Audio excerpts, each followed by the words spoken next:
Buonasera e ben ritrovati con l'informazione flash di New Sicilia. I principali titoli del pomeriggio. Invitalia ha proceduto all'aggiudicazione della gara per la progettazione di fattibilità tecnico-economica dei due termovalorizzatori di Palermo e Catania. Andiamo avanti spediti secondo il cronoprogramma che ci siamo dati. Con queste parole il Presidente della Regione Renato Schifani ha annunciato l'aggiudicazione dell'appalto del valore di quasi 22 milioni di euro.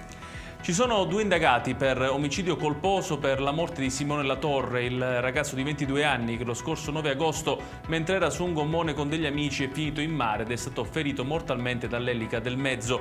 Sono un amico della vittima che era alla guida del gommone, il giovane che ha noleggiato l'imbarcazione.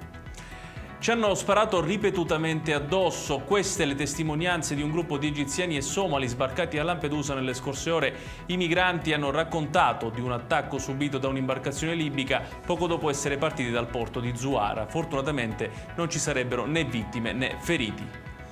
Nuova nascita, la seconda in Italia da una donna con un utero trapiantato. Il 6 settembre scorso è infatti venuto al mondo all'ospedale Cannizzaro di Catania il piccolo Mattia. Il primo caso italiano si è registrato sempre all'interno della stessa struttura etnea il 30 agosto del 2022, quando era nata una bimba.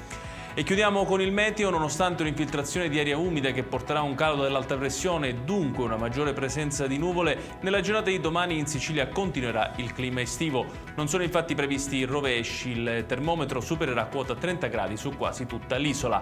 Ed è tutto per questa edizione. Tutti i dettagli su queste notizie li trovate come sempre sul nostro sito www.newsicilia.it. Grazie per averci seguito e buon proseguimento di serata.